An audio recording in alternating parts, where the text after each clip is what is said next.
NKU seseorang yang berfokus untuk level keluarga itu terlalu kecil atau harus berlevel internasional hingga disebut unggulan? Baik, terima kasih. Rencana kontribusi unggulan itu sangat personal. Anda sendiri yang memilihnya. Mau di level mana terserah, mau di bidang apa terserah. Yang jelas, secara prinsip RKU itu adalah jawaban yang kita siapkan untuk kita presentasikan di depan Tuhan, di depan Allah Subhanahu wa taala. Saya yakin siapapun yang akan presentasi di depan tokoh yang dia kagumi atau dia ingin dapat perhatian dari orang tertentu, dia akan menampilkan hal terbaik, prestasinya, kualitas dirinya, pengalamannya, karena dia ingin dapat perhatian. Apalagi di akhirat sana. Kita faham bahwa kita ini banyak dosa, kita ini banyak kekurangan, kita ingin memberikan karya terbaik, ahsanu amala di depan Allah Subhanahu wa taala.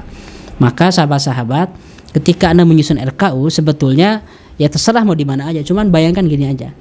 Bayangkan bahwa untuk menebus seluruh dosa kita yang menggunung, untuk membayar nikmat Allah yang terlalu banyak ketika kita hidup di dunia, dan untuk mencapai surga yang sangat tinggi, seluruh amal terbaik yang kita lakukan selama 100, 200, 500 tahun pun gak akan cukup untuk membayar surga.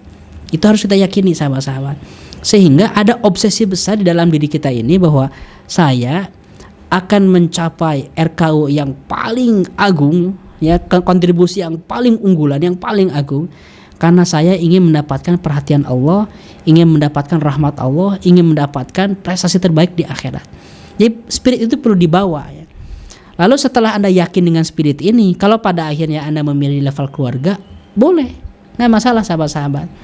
Jadi yang jelas, setiap orang itu diukur bukan dengan membandingkan diri dengan orang lain, tapi membandingkan diri kita dengan kapasitas kita, pengalaman kita, ilmu kita. Misal, kalau ada orang-orang yang Allah kasih rizki, Allah titipkan rizki, misalnya dia pendidikan tinggi di kampus-kampus terbaik, atau dia punya aset, dia punya uang dengan income-nya, dengan gajinya, atau dengan warisannya, sampai ya dia punya nominal 100 miliar misalnya, 100 miliar.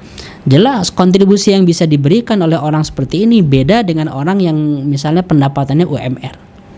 Secara kapasitas berbeda, secara karir berbeda, kontribusinya pun perlu berbeda.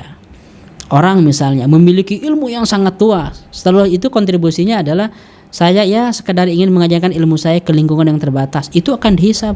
Ilmu yang sebanyak itu, yang sedalam itu tidak diajarkan ke publik, tidak dirasakan oleh umat manusia, dia akan dihisab oleh Allah Subhanahu wa taala. Nah, jadi saya tidak bisa menjawab apakah itu RK untuk keluarga itu cukup atau enggak. Anda sendiri bisa menjawab. Kalau Anda berpikir bahwa ya kemampuan saya segini hanya untuk keluarga, enggak apa-apa, boleh. Mungkin disitulah level yang bisa kita capai. Cuman sahabat-sahabat, saya hanya ingin bilang bahwa RKU itu hal yang memang bisa kita capai di masa depan, sehingga kalau Anda merancang RKU jangan nanggung-nanggung. Jangan nanggung-nanggung. Kan kita sudah diajarkan tentang standar bagi seorang muslim. Dalam surat Al-Anbiya ayat 107, "Wa ma arsalnaka illa rahmatan lil alamin." Dan tidaklah kami mengutus kamu wahai Muhammad kecuali sebagai penebar kebaikan, rahmat, cinta lil alamin, untuk seluruh alam. Termasuk kita umatnya. Kita umatnya itu, kata Allah, kuntum khairu ummatin, kalian adalah umat terbaik, ukhrijat linnas, yang disiapkan untuk umat manusia. Jadi Allah sudah menciptakan kita dengan bentuk tubuh, pikiran, kapasitas otak, kemampuan diri kita itu untuk berdampak secara global, lalu kita memilih peran yang kecil. Nah, pikirkan itu. Jadi sangat jauh di bawah standar. Cuman kalau pada akhirnya setelah Anda berpikir bahwa enggak, saya memilih ini aja sebagai kontribusi unggulan saya, boleh. Karena ini bukan soal halal haram.